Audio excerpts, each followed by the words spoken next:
This is the top 10 most notorious studio sessions of all time. Number 10. For the album London Calling, The Clash deliberately chose Guy Stevens. As band manager Bernie Rhodes later said, "We picked Guy Stevens because we wanted a nutcase to produce the band." Stevens loved music as much as The Clash, and almost as much as he loved the amphetamines and rivers of alcohol that made him an erratic, energized character. Stevens used extreme methods to unleash energy, throwing chairs and ladders when the band lost focus, pouring red wine into the piano to make it sound better, and intimidating or physically confronting band members when they underperformed. According to Paul Simonon and Mick Jones, Stevens gave the band exactly what they needed: raw energy, spontaneity, and the atmosphere of a live performance on tape. Number 9. After the success of Transformer, Lou Reed created The Dark Berlin, a concept album about addiction and decay. The recordings were chaotic. Producer Bob Ezrin had his children cry for the song The Kids, which sparked rumors of child abuse. Some say he told them their mother had died. Others claim he locked them in a closet so that he could then record their intense and authentic cries. Reed was heavily addicted at the time. Singing sober was almost impossible. During the recordings, Ezrin himself also became hooked on heroin and eventually checked into a rehab clinic after finishing the album. The album flopped and was even used against Reed in court, where RCA claimed he made perverse records when no one kept an eye on him.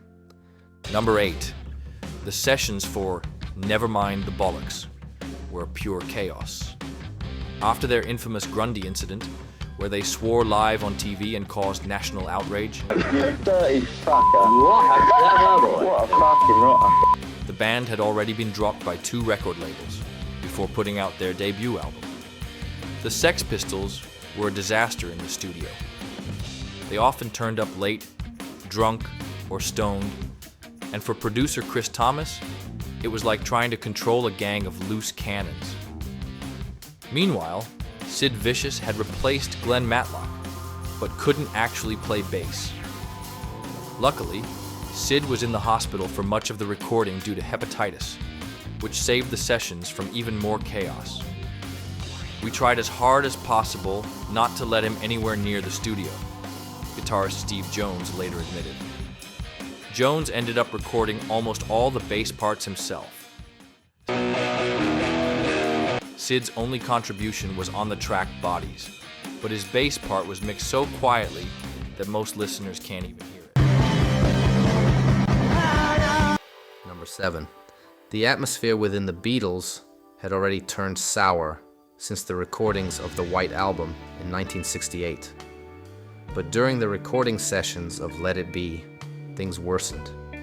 Paul McCartney took most of the control, while the others felt more and more like session musicians.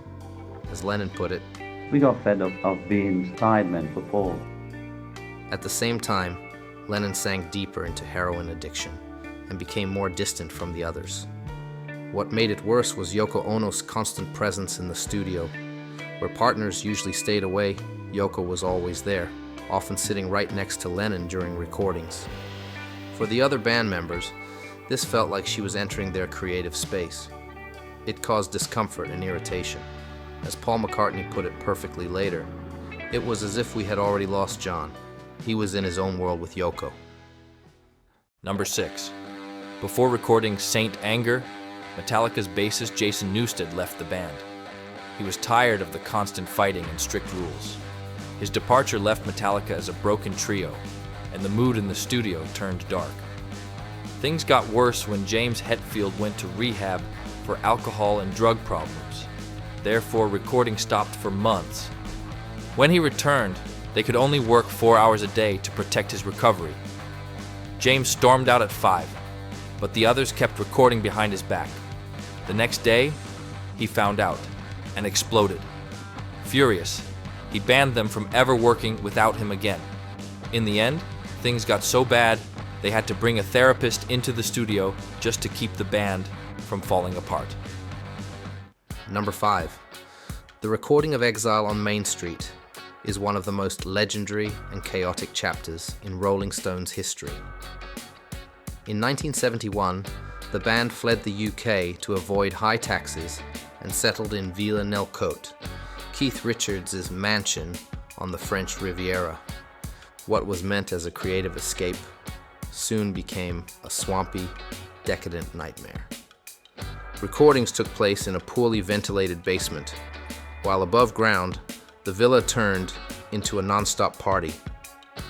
Dealers, groupies, and shady characters were all over the place. Richards, heavily addicted to heroin at the time, later said, "We didn't have a schedule. We just played when we felt like it. Time didn't exist." Number 4. The recording of Rumours felt more like a public divorce with microphones than a studio session. Lindsey Buckingham and Stevie Nicks had broken up, yet kept singing love songs to each other. Christine and John McVie had just divorced after 8 years, but still worked side by side. To make it worse, Mick Fleetwood faced his own marriage problems, including an affair with his wife's friend. The tension was unbearable. This led to songs like Go Your Own Way, where Buckingham took a jab at Nicks, who responded with the song Dreams. Cocaine use was so extreme that the studio had special rooms set up just for snorting between takes. During the chaos, producer Ken Kalat simply let the tape roll. As Fleetwood said, the music was therapy. We were falling apart, but somehow that made us play better. Don't forget to give us a thumbs up and hit that subscribe button. So you'll be notified when we drop a new music industry video. Number 3. The recording of Up the Bracket was a perfect example of romantic self-destruction and punk chaos. Led by Pete Doherty and Carl Barrett, the Libertines brought raw energy but couldn't stick to any schedule. Producer Mick Jones of The Clash had the tough job of keeping the band focused. The sessions started with good intentions, but drugs and unreliability soon took over. Doherty was often missing, too drunk or high to record, leaving Barrett to work alone. Their friendship was intense but full of jealousy and arguments, yet those clashes created the spark that made Up the Bracket so urgent. Mick Jones kept recording quickly and live, aiming for emotion over perfection. As Doherty later said, "We didn't know what we were doing half the time, but it didn't matter. Mick got it." Number 2. The album that marked the end of the Britpop era. The studio sessions for Oasis' Be Here Now were a disaster. After Morning Glory, the band thought they were untouchable. But in late 1996, at Abbey Road and Ridge Farm Studios, the work turned into non-stop cocaine binges. Noel Gallagher later admitted, "We weren't making a record. We were taking drugs and having a laugh. Songs were buried under layers of guitars. If it didn't sound good, we'd turn it up. If it still didn't sound good, we'd add another guitar." Tensions between Liam and the others grew, but no one dared intervene. Producer Owen Morris could only let the tapes roll. Noel summed it up best. "It's the sound of a bunch of guys on coke in the studio not giving a fuck." Number 1. The recording of The Who's Pictures of Lily in 1967 became famous because of drummer Keith Moon's crazy behavior in the studio. What began as a routine recording quickly spiraled out of control when Keith brought thunder flashes, small military smoke bombs with an ear-splitting bang, and set them off right there in the studio. This broke microphones, melted cables, and damaged the floor. The room filled with smoke, and the staff was very angry. But this was normal for Keith. Sound engineer Bob Pridden said that every time Moon recorded, at least one microphone would be broken. Keith thought smashing things was part of being a rock star. He once said, "If you're going to be a rock star, you should destroy rooms, not decorate them." Thank you for watching. We are the Boys Next Door. We talk music. Like and subscribe for more top 10s and other music videos.